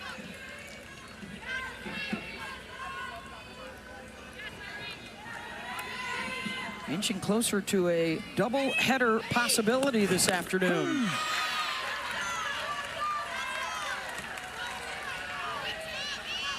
Two and two to Atwood. It's good to see her take the changeup. We talked a lot about that prior to her home run, how much she struggled against that pitch. A lot of times that she's swinging at it and not recognizing it. Chop to second and over to first to end the threat. Time is getting short for Tennessee. 6 outs still to work with. With Emma Clark due up. She of the walk-off home run to beat Texas Tech earlier. Would hear My Heart Will Go On remix in between that inning, but I'm here for it. I'm just thrilled that we are the crew up here in the booth. Thank you very much, ladies. We may be hearing from them between games as it stands right now. Texas forcing an if necessary. Tennessee with 6 outs to change that. They are 1 win away from a spot in the finals. This would be the time to do it. 3, 4, and 5 coming up. Clark, Morrison, and Dodge. But Gutierrez has been terrific. Just 2 balls have left the infield. She's rolled 10 ground outs as she moves into the 6th. Bit of a surprise start for Sitlali, who's been more of a reliever the last couple of years with the emergence of Tegan Kavan as the stud, but a big moment for her, and she has shined thus far. Clark, fly ball out to center, and here comes Caden Henry, 1 down.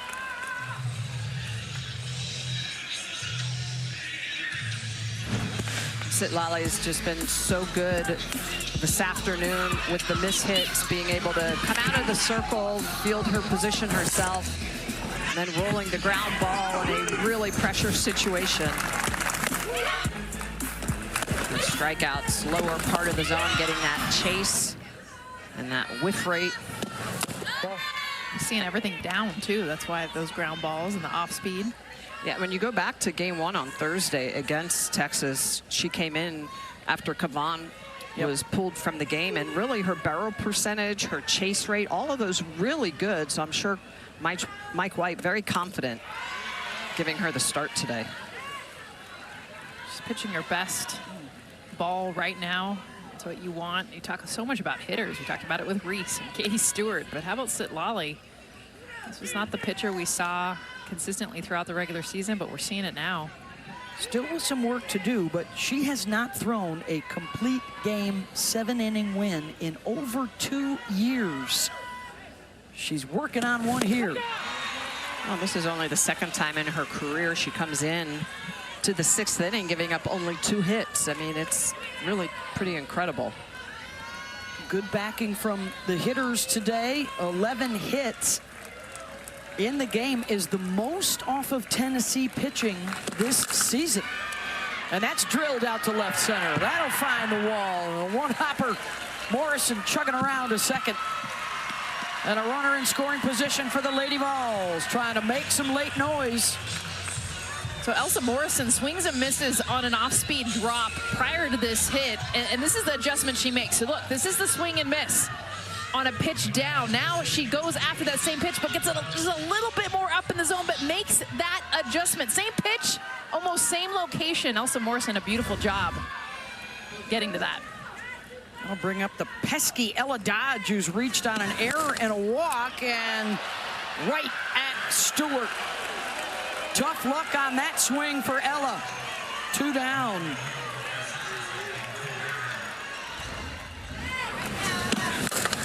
Pitch on the inner half, just charged. Dodge hits a rope. Great job by Stewart. Good positioning.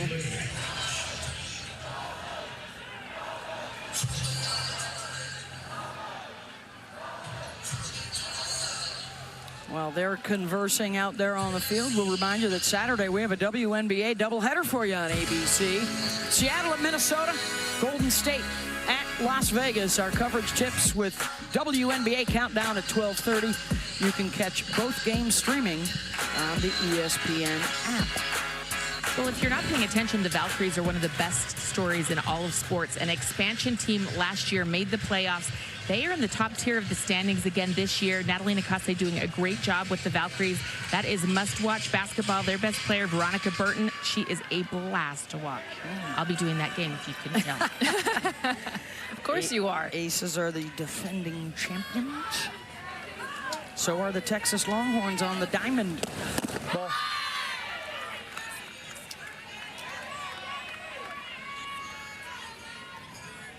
Gabby Leach. RBI triple in the fourth, driving in Ella Dodge with their only run today.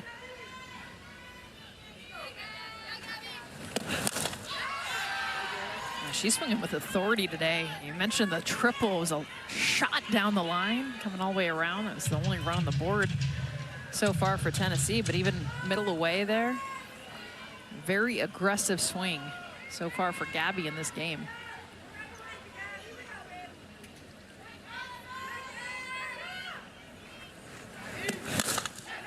Leach lashes that out to left. There's Altmaier to end the threat. To the 70 to go. If Texas wins this, they have the 4-1 lead into the 7th inning. Still to come later tonight on ESPN, Alabama and Texas. Alabama is 1 win away. Everybody looking to see if it will be Pickens and Cavan for a spot in the finals. That's the if necessary game. It would be about 45 minutes after the conclusion of this game. Tennessee still has one more at bat to change the storyline in the bottom of the 7th. But here's Texas with some swings. 5, 6, and 7 due up. We told you Texas has been on the winning side of semifinals with an if necessary. Tennessee has been on the losing side before. Arizona beat them twice in 2010. The ground out, good, retired, 1 away.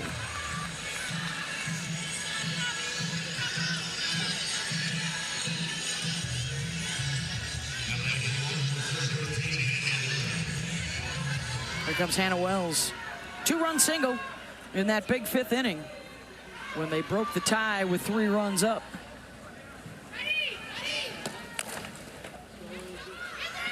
On the run, Fawn knocks it down but can't control it.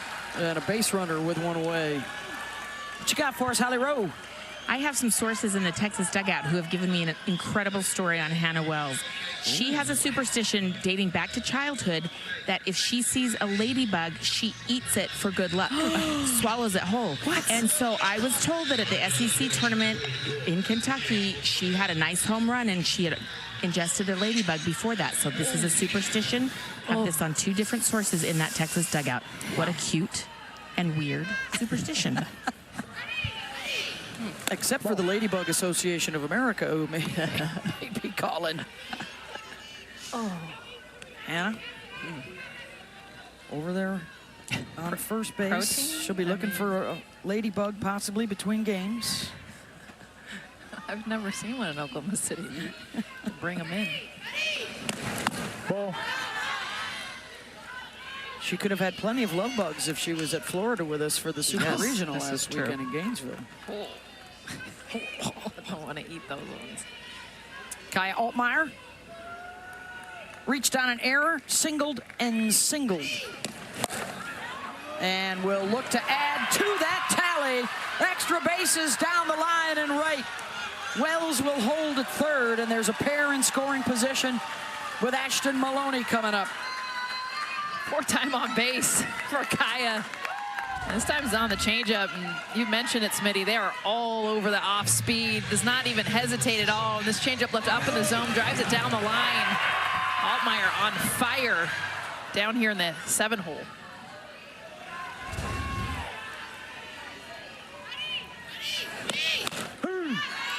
Well, if nothing else, you've given a team that really hasn't been hitting it well yet at this World Series some hope, some belief. 8 of the 9 have reached base. They've got 13 hits. And you've awakened their 2 sluggers who have both homered. Ball. Yeah, they really have been complete in this game. Since that Race Atwood home run, it really has been a little bit of the charge, the wake up. Hey, if Reese can do it, let's. Alabama and Texas Tech on line 1. Hey, don't wake those guys up.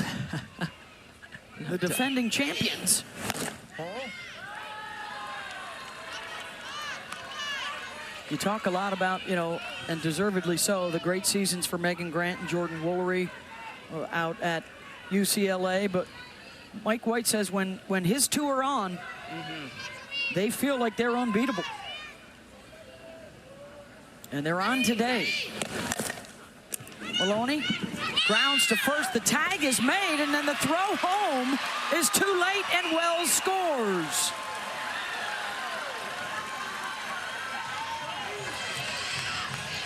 And we'll reiterate, that is a new first baseman in the postseason here, Mackenzie Butt.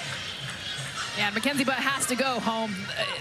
She's trying to get 2 for 1 here, and at this point, as soon as you see the runner Hannah Wells break home right here, she's already hung out to dry. But instead, she tries to get that out at first, and another run comes in for Texas. Yeah, and Hannah Wells, as soon as she sees Mackenzie Butt running at Maloney, and Maloney does a good job of basically staying. You cannot back up as a hitter. If you back up, you would be called out. The runners get returned to their base. But the second that Butt sees Wells coming home, as you mentioned, Jess, you got to go home. Yep. So now it's 5-1 in favor of the Longhorns. The RBI 3U in your scorebook for Maloney. Here's J.C. Nichols.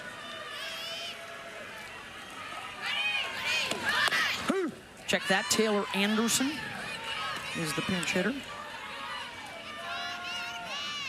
1 for 2 in this NCAA tournament for the sophomore from Dripping Springs.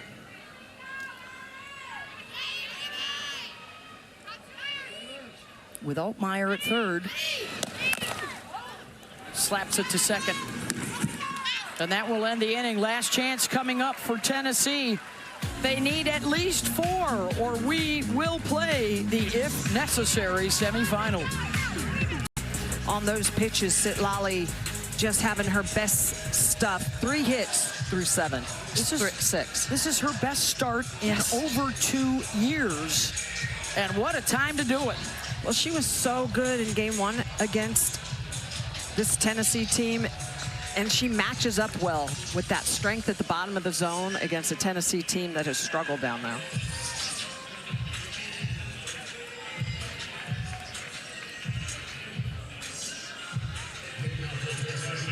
She will face 7, 8, and 9 in the batting order.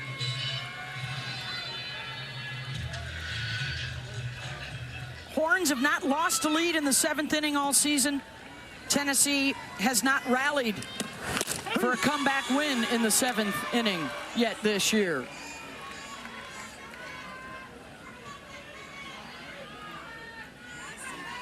Texas wins this game. We have the if necessary about 45 minutes following the conclusion of this one. And Mackenzie Butt delivers with a base hit to open things up in the bottom of the 7th. That's why she's in this lineup. We talked about those defensive changes that have kind of not been easy for Tennessee to adjust to, but it's because Mackenzie Butt needed to get in this lineup. She does a big base hit to lead off the 7th here.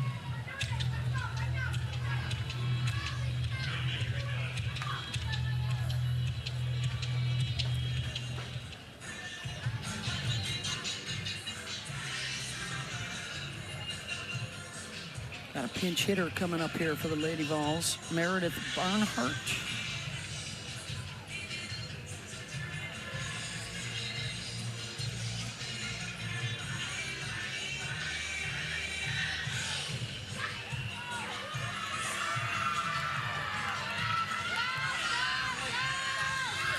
And McCall Sims will be the pinch runner.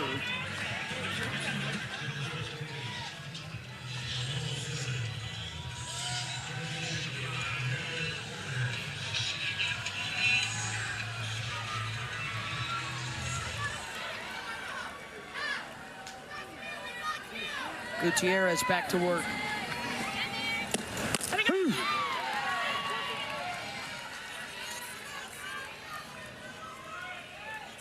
Barnhart, the freshman from Parker, Colorado, her World Series debut, hitting 200 on the season.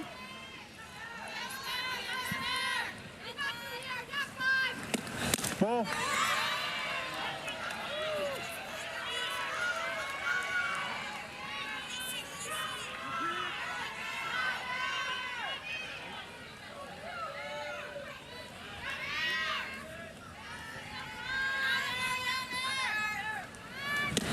Ball.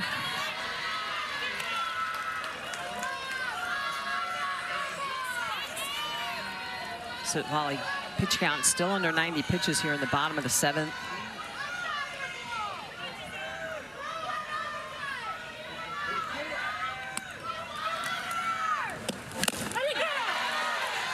Foul tip. Off-speed drop, just falling off the table. 4 inches of vertical break downward. Great split. It's happening so late. She's doing such a good job of just not trying to overpower these hitters, allowing her spins to take over. Ball. Just off the plate. And how about Reese working for her behind the plate, too? She wanted that last strike. Just a little bit off the plate. Look at Reese. Try to frame that up. Hold it an extra fraction of the second. That's a screwball. A little bit of outward break on that. A little bit of a smile, working hard to try to get it. Love that Reese goes out. Senior battery. On your bottom of the order, so I think the message is, hey, we don't want to get this thing back up to the top, so it's a full count. Let's go after her.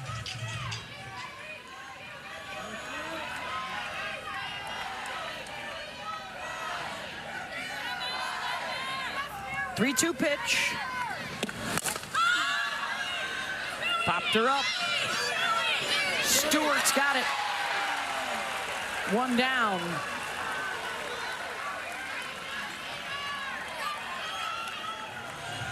And that's what, I mean, Sitlali smiling, laughing. She's having some fun right now because she's missing barrels. I mean, we talked about the ground balls and that last one, a fly ball, but it's weak contact, and that is her game. It's not the strikeout. It's not the sexy stuff. It's just trusting her D behind her. Well, and she hammered the whole bottom part of the zone to Barnhart, and then she came upstairs, and she gets the easy pop-up. Taylor Holly. Ball. Tennessee just 1 for 11 with runners on base today. Just could not capitalize early on when Texas was committing 3 errors. Ball. Only 4 hits off of Gutierrez. Only a couple of them left the infield. An absolute gem for Sitlali. And the defending champs are on the verge of winning a 5th elimination game of the tournament.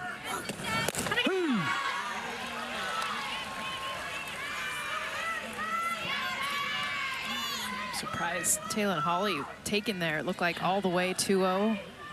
That was the pitch. You want 2-0, you get excited as a hitter. She has to come to my zone, and she did.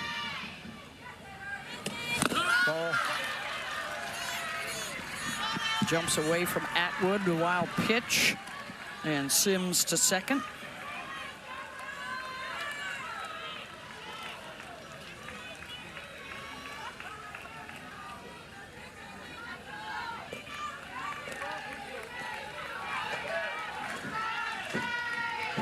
Carlin Pickens awaits the likely starter in game 2 if it goes to it. And now a couple on base for Tennessee.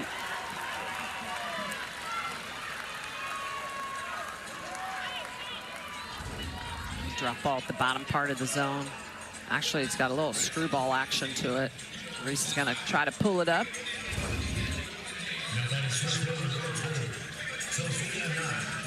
Just the second walk of the game given up by Sitlali Gutierrez.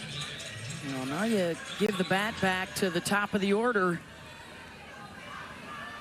And a fourth look now for these guys at Gutierrez. Remember, Sophia Knight has got the pop now.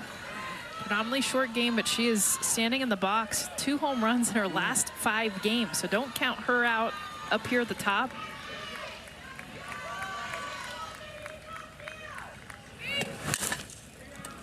Rolls it to Stewart through her legs. Then everybody is safe, and the tying run comes to the plate for Tennessee. And how large does that run in the top half of the inning look right now for the Longhorns? Looks like it's a routine ground ball, and it is through the legs of Katie Stewart. That is the 4th error of the game for this Texas defense. Her third. Her third. Opportunities galore. And the tying run to the plate, and it is one of the Leach sisters. Alana is 0 for 3 today. She was a reserve for 2 years, was not even in the starting lineup season opening weekend. And she just kept hammering away, and Karen Weekly could not leave her out of the lineup. And turned herself into an everyday starter. First pitch swinging, pops it up. Martinez has it. 2 down. And it is Emma Clark, who already has a walk-off home run here this week. Go back to Saturday, not just any home run, but a walk-off to knock out Texas Tech into the loser's bracket. A massive home run to win it for the Vols. She leads this Tennessee lineup in home runs. One swing to tie it. Ball. A single, a walk, and an error in the inning.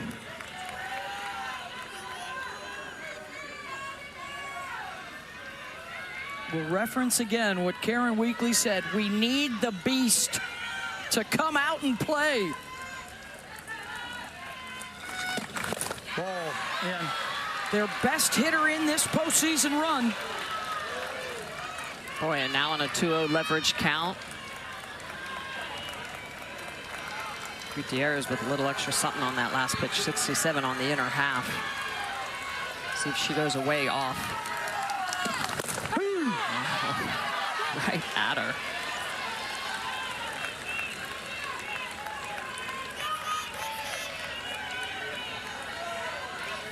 Sims, Holly, Knight aboard.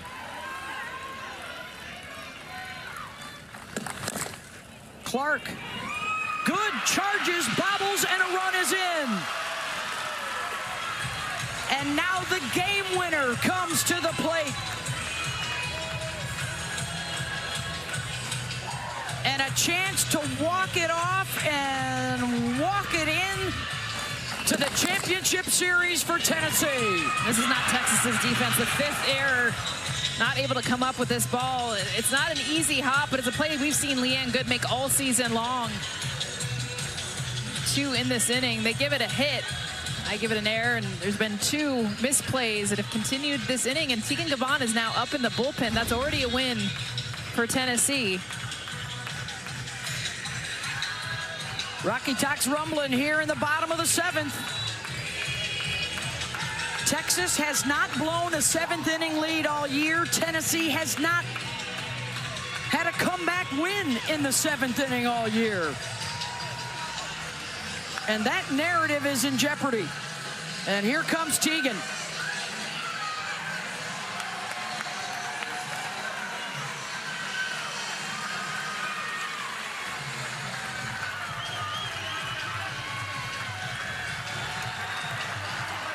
That Lale Gutierrez had such a good game, but you go to Tegan Gavon because she is a power pitcher, and they need a strikeout here with the bases loaded and 2 outs in the bottom of the 7th. But a massive win for Tennessee. I mean, Sid Lale did what she could. She got ground ball outs, but they just weren't able to capture it. In between the legs of Katie Stewart, weak contact. That's what Sitlali does, but the D did not have her back, and now Kavan is in this game. This one should already be over with a Texas win, but a couple of miscues keeping Tennessee alive. 3 to tie it, 4 to win it now with the bases loaded and 2 outs. And here comes the most outstanding player of last year's national championship run. 8-2 in her career. She's won the last 2 games here as the starter for Texas. She is stingy. ERA at the World Series below 1 because she has just so much great stuff at the top of the zone with the rise ball. Good hit. So Elsa Morrison, what did she do on Thursday against Tegan? This. Home run on a rise ball, up and in, and just tattooed it. This is exactly what Elsa Morrison is thinking, coming up to bat right now, saying, go ahead, make that pitching change. A lot of confidence against the ace in Kavan. Looks like they're going to get a pinch runner out at first base. That would be the tying run. Savia Morgan.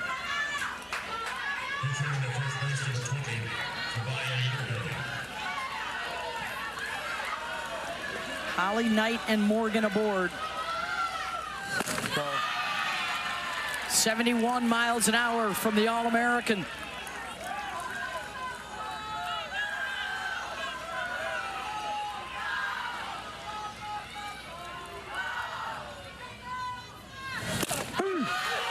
One and one.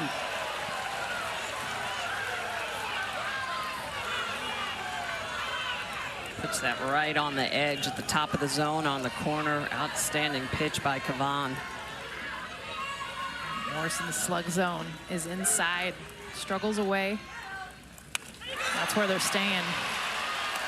Remember, the home run she hit was up and in. Horns on their feet, 1 strike away from the if necessary semifinal.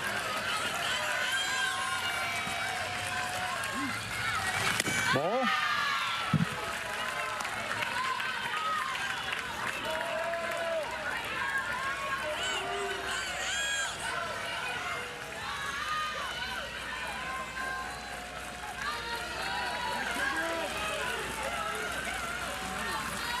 Two-two pitch. Called strike 3 to end it. And we will play another one.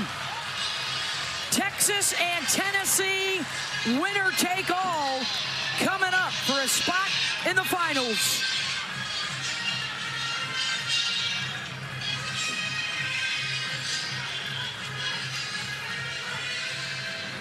How about Texas finishing this game with 13 hits? 5 runs to show for it, but this offense absolutely came to life. And of course, led by Reese Atwood and Katie Stewart, the bats that have led them to this point. Tegan Kavan coming in to close the door.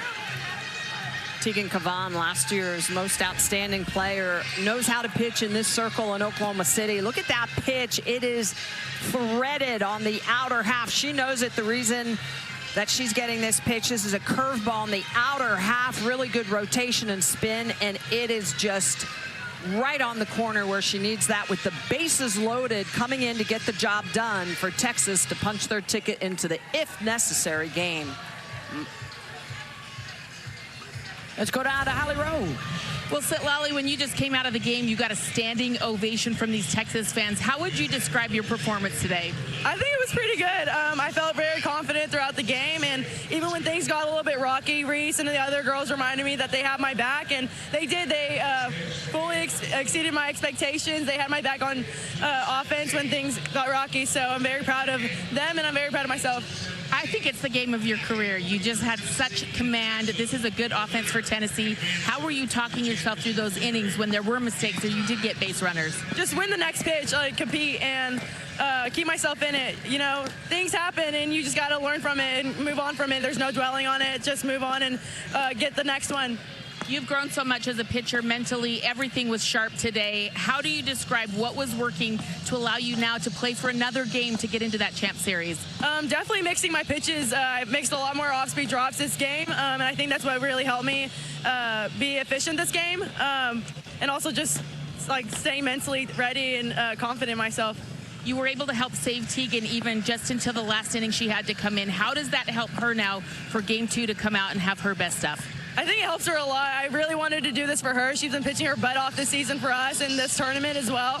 And so I really wanted to have her back. You know, that's our thing. We play for each other. If I go in for her, I always tell her I got your back. And if I, or other way around, like, you know, she has my back as well. And that's what we just said just now. And so I'm very proud of us. I love our little duo. But yeah, I'm ready for her. I'm ready for her to take this next game. Thank you so much, Sitlali. Thank you. Hook 'em. Today's Capital One rewarding performance. Gutierrez leading the way, Atwood and Stewart hitting home runs in a 5-2 win. So we will play a pair here this afternoon, Texas and Tennessee coming up, and then later tonight on ESPN, it's Alabama and Texas Tech. The Longhorns' career home run leader finally hits one here at the World Series, and so does their single season home run leader.